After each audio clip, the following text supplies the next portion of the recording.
Now, is Facebook about to become the next Google? The online social networking site has just done deals with a number of companies, including Amazon and Microsoft.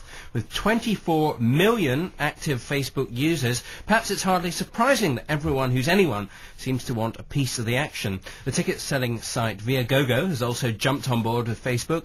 Its chief executive, Eric Baker, told us why.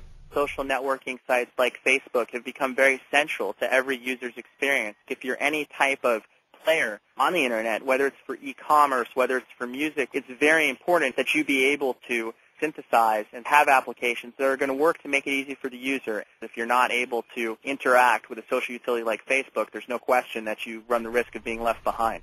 Let's talk to Chris Green, editor of IT Pro magazine. Morning, Chris. Good morning. Now, Facebook, they're getting in bed with Amazon and Microsoft. What's this going to do to the site? Because, its roots are very humble, really. It started off as a sort of university networking site. That's right. Very, very humble beginnings. Facebook was originally set up really as an alumni tool for originally one US university. It grew out very quickly from that to all US universities. But in the last year, it's been opened up to the wider world. So now everything from work colleagues to friends at primary schools and onwards are using it as somewhere between a social networking tool and almost like a rival to something like Friends Reunited to find people they'd lost touch with.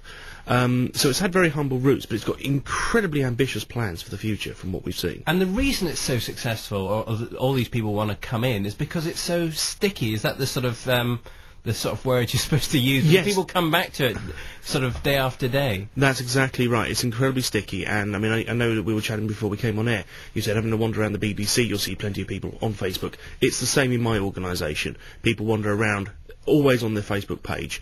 It attracts people for incredible amounts of time, but also it's the right demographic for advertisers. Nikolai's a big cynic. Now, I know Mickey's not here, but I feel the spirit of Mickey within me. Isn't this just another fad? I mean, last year everybody was on MySpace.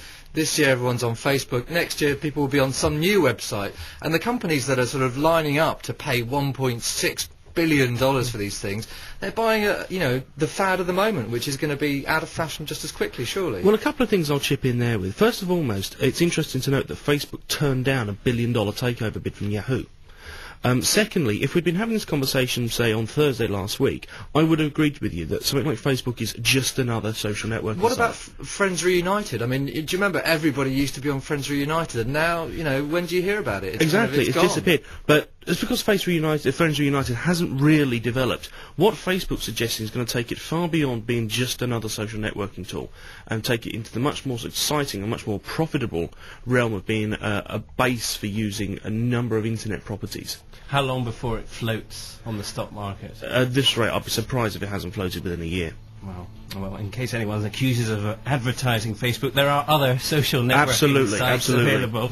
That's it from us for now. We'll both be back with more money news in 45 minutes on The Breakfast Programme on 5 Live.